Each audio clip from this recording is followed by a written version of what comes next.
पैसा, धन या मनी एक ऐसी चीज है कि जो आज तक किसी की भी नहीं हुई, मगर इसके बावजूद भिखारी से लेकर बिलियनियर तक हर कोई इसे पाना चाहता है। ये सिर्फ एक कागज का टुकड़ा नहीं, बल्कि एक ऐसा नशा है कि जिसने जंगल में रहने वाले इंसानों को बड़ी बड़ी इमारतों में रहने पर उकसाया। लेकिन पैसे में इतनी ताकत आई कहां से, ये कैसे, कब और क्यों बना? आइए आज की इस वीडियो में हम आपको इसी हवाले से कुछ दिलचस्प हकाइक बताते हैं। नाज़रीन गिरामी, पैसा कागज का एक ऐसा टुकड़ा है कि जिसकी खुद भी कोई कीमत नहीं, बस ये हमें दूसरी चीजों की कीमत बताता है। हम दिन रात इसके लिए मेहनत करते हैं और फिर यही पैसा किसी और को इसलिए दे देते हैं ताकि हम उस चीज को खरीद सकें कि जो अगले बंदे के पास है, और फिर वो इंसान वही पैसा किसी और को दे देता है ताकि वो अपनी पसंद की कोई चीज खरीद सके। इसी तरह ये पैसा पूरी दुनिया में इधर से उधर घूमता रहता है।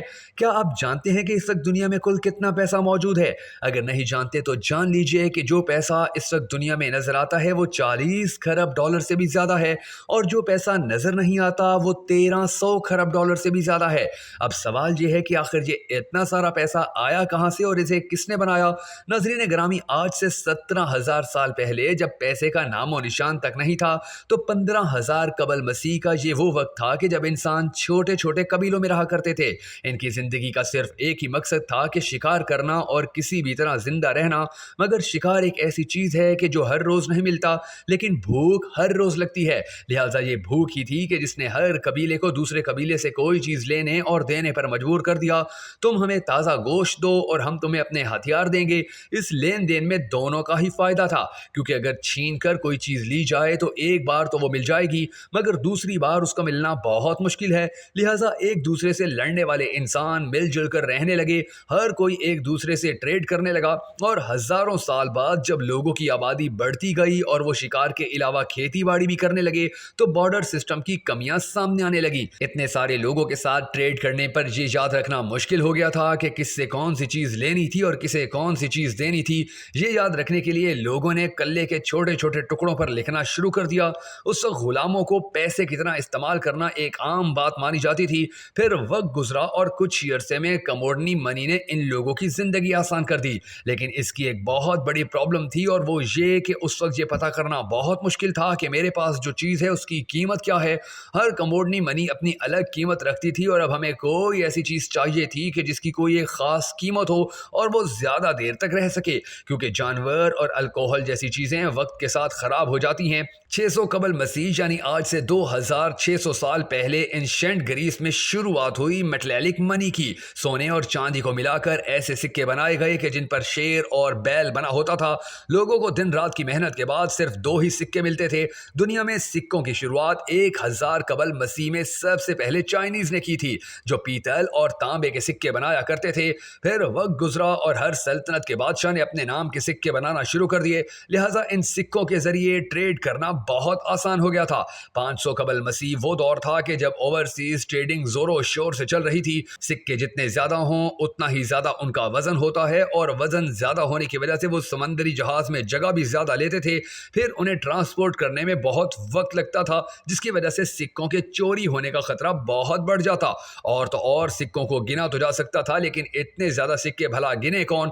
अब इन लोगों को कोई ऐसी चीज चाहिए थी कि जो हल्की हो, जिसे आसानी से शिफ्ट और काउंट भी किया जा सके। लिहाजा 1289 में मंगोलियन चाइना का शहंशाह और चंगेज खान का पोता कबला खान, जिसने ट्री बार्क यानी दरख्तों की छाल से दुनिया की पहली पेपर मनी को बनाया। कबला खान लोगों को उनके कीमती चमकते हीरों के बदले बस एक कागज का टुकड़ा दे दिया करता था, पर कबला खान की पेपर मनी को जो लेने से इनकार करता उसको मौत की नींद सुला दिया जाता था। ये थी तो पेपर मनी, लेकिन इसे कहते IOU यानी मैं तुम्हारा कर्जदार हूं।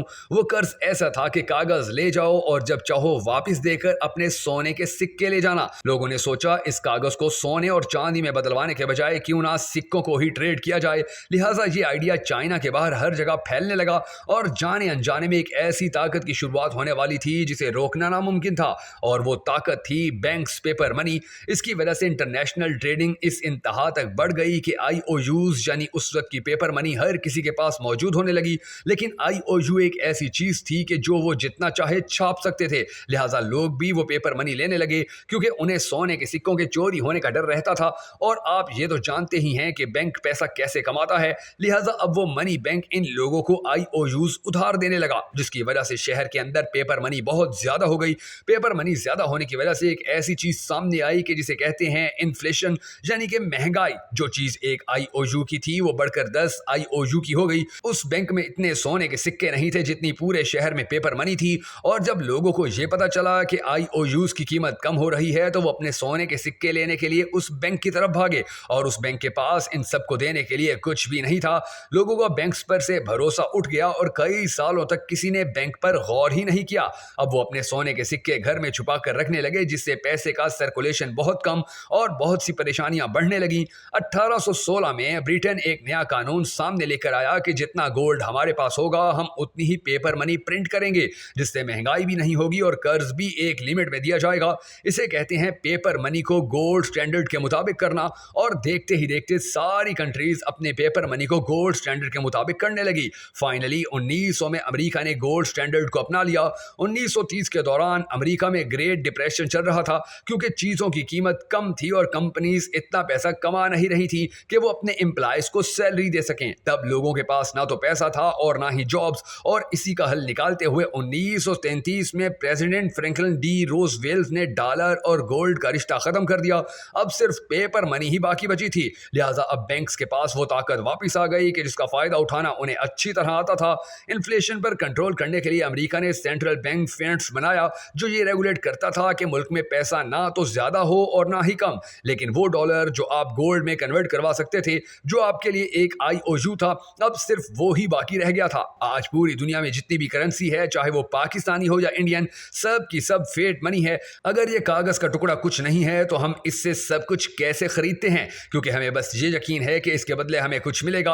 आपके बैंक्स, वॉलेट्स और लॉकर्स में जो कुछ पड़ा है वो सिर्फ भरोसा है, पैसा नहीं, जिसकी वैल्यू दिन ब दिन इन्फ्लेशन की वजह से कम होती जा रही है। पेपर मनी ने हमारी बहुत सी मुश्किलों को आसान कर दिया था। इसे आसानी से गिन सकते थे, संभाल सकते थे और कहीं भी ले जा सकते थे। पर एक ऐसी चीज जिसकी इस तेजी से बदलती दुनिया को बहुत जरूरत थी, वो चीज थी स्पीड। यानी पेपर मनी को आसानी से ले जाया तो जा सकता है, पर इसमें वक्त लगता है। अब हमें कोई ऐसी चीज चाहिए थी कि जिससे हम पैसे को कुछ नैनो सेकंड्स में एक दूसरे को ट्रांसफर कर सकें। लिहाजा 1980 में डिजिटल मनी लॉन्च हुई, यानी बस कंप्यूटर पर कुछ नंबर टाइप किए और पैसा बन गया। सच तो ये है कि दुनिया में हम डिजिटल मनी के बगैर रह ही नहीं सकते। हम घर बैठे बैठे सिर्फ एक क्लिक पर हर चीज खरीद सकते हैं। डिजिटल मनी दुनिया के एक कोने से दूसरे कोने तक एक सेकंड से भी कम वक्त में पहुंच जाती है। 2009 में बिटकॉइन नामी एक ऐसा पैसा सामने आया कि जिसका किसी भी गवर्नमेंट से कुछ भी लेना देना नहीं। बिटकॉइन की ब्लॉकचेन टेक्नोलॉजी क्रेडिट कार्ड्स और ऑनलाइन पेमेंट्स में यूज होने वाली टेक्नोलॉजी से हजारों साल आगे है। इसे हैक करना इम्पॉसिबल है। एक बिटकॉइन को हैक करने में शायद 1 अरब साल लग जाएंगे या फिर इससे भी ज्यादा। जब बिटकॉइन 2009 में लॉन्च हुआ तो एक बिटकॉइन $0 का था। 2011 में इसकी कीमत $1 थी और 2021 में एक बिटकॉइन की कीमत $60,000 यानी पाकिस्तानी 1 करोड़ 5 लाख और इंडियन 45 लाख रुपए बन गए थे। अब ये कोई स्कैम है या सच में अमीर होने का कोई तरीका, ये तो वक्त के साथ ही पता चलेगा। पीछे मुड़कर देखिए कि इस दुनिया ने थोड़े से वक्त में कितनी ज्यादा तरक्की कर ली है। सिर्फ चंद हजार सालों में हम सोने चांदी के सिक्कों से ऐसे पैसे पर आ गए हैं कि जो नजर ही नहीं आता। हमने इस पैसे को अपने फायदे के लिए बनाया था, लेकिन शायद हमें इसका नुकसान हो रहा है। आप पूरा महीना सुबह से लेकर शाम तक काम करते हैं और महीने के आखिर में आपको क्या मिलता है? सिर्फ कुछ कागज के टुकड़े या स्क्रीन पर नजर आने वाले कुछ नंबर्स। आपको यह समझना होगा कि दुनिया पैसे पर नहीं भरोसे पर चलती है, और जो हमें नजर आता है वो और कुछ नहीं, सिर्फ नजर का धोखा है। अब ये सवाल उठता है कि हम करें भी तो क्या करें? पैसा हमारी जिंदगी का हिस्सा है। आपको सबसे पहले असली पैसे को पहचानना होगा, और असली पैसे को पहचानने का सिर्फ एक ही तरीका है कि वो चीज जिसकी कीमत वक्त के साथ बढ़े, कम ना हो, वो असली पैसा है। पेपर मनी की कीमत हर साल महंगाई की वजह से कम हो जाती है, और सच कहा जाए तो ये सिलसिला कभी नहीं रुकने वाला। लेकिन आप इस चीज से भी असली पैसे में इन्वेस्ट करके बच सकते हैं। क्या आप जानते हैं कि इस दुनिया में जितना भी पैसा है, अगर वो सारा का सारा हर इंसान में बराबर तकसीम कर दिया जाए तो वो पैसा वहीं वापस पहुंच जाएगा कि जहां से वो आया था। लेकिन क्योंकि इस दुनिया में जितने भी अमीर लोग हैं वो पैसे को समझते और इसे जानते हैं, वो पैसे के लिए काम नहीं करते बल्कि पैसा उनके लिए काम करता है। और जिस दिन आप इसे समझ गए तो आपकी जिंदगी हमेशा के लिए बदल जाएगी। पर ये सब करने से पहले आपको अपने आप को फाइनेंशियली एजुकेट करना होगा। जो वक्त आप हुकूमत और महंगाई को गालियां देने में ज़ाया कर रहे हैं, वही वक्त आप अपनी फाइनेंशियल एजुकेशन पर लगाएं, क्योंकि कुछ नहीं बदलने वाला। लिहाजा आपको खुद को बदलना होगा और और आप दुनिया में आगे निकल जाएंगे।